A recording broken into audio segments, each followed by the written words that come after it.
Welcome to the program, everybody. Thank you so much for being with me again. And this is Forbes Real Time Billionaires.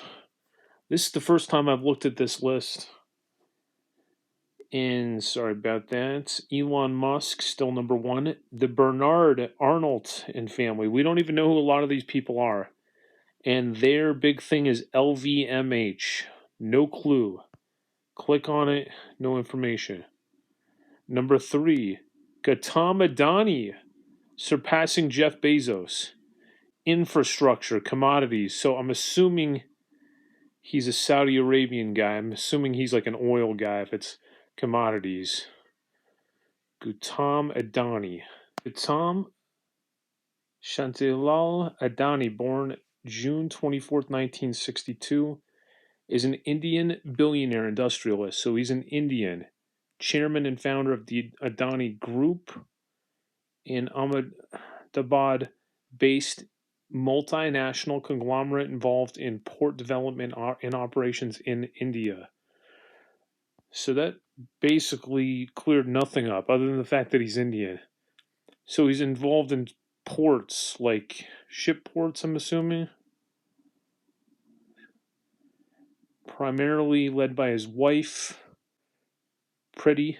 I love some of these names. I had a guest, and she ultimately led to my firing at a previous hotel I worked at.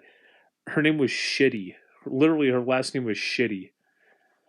One of the best names that I had come across. I'm not gonna tell you the number one worst name. Oh my god, it's I'd probably be thrown off this platform if I said it. It's that close to something really bad, and I felt uncomfortable saying his name, but I said his name about 10 times to him in anger. As of November 2022, with a net worth of 138.1 billion according to Forbes and 133 billion according to Bloomberg. Will somebody get into his bank accounts, find out what he's really got? It's his official portrait, 2012. We're going to keep an eye on you, my friends. We're going to keep a very close eye on you. I know you're up to no good. Gosh, look at that mischievous look. Dropped out of Gujarat University. Again, the more these billionaires have, the less you and I have. As we go to our friend, Richard Wolff, Democracy at Work. Please subscribe to Democracy at Work. Richard, take it away.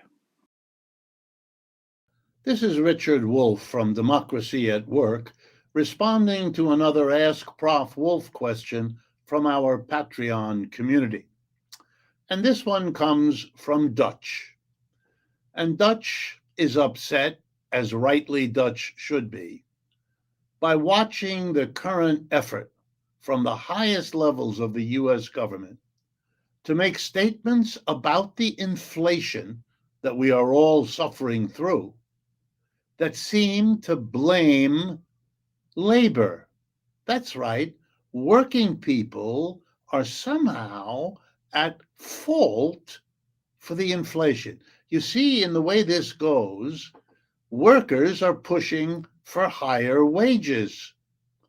And the poor employer, confronted with a demand for higher wages, simply raises the prices. And that's the story. The implication being that if we could only stop wages from going up, well, then we'd have a solution to our inflation problem. When the head of the Federal Reserve, Jerome Powell, said a few weeks ago that the raising of interest rates was the Fed's way to curb inflation, his handlers and his spokespersons afterwards explained the logic here. You see, if you raise interest rates, people will not be able to afford to buy homes, to buy cars, to use their credit cards to take out college loans the way they were before. With less houses built, less cars sold, less credit card spending happening. People will lose jobs making the homes and the cars and whatever you use your credit card for. In other words, when he said there'll be pain about raising interest rates, we now understand what he meant. Pain for the working class, pain for the millions who will lose their jobs over the next 18 months. That's who pain he's talking about.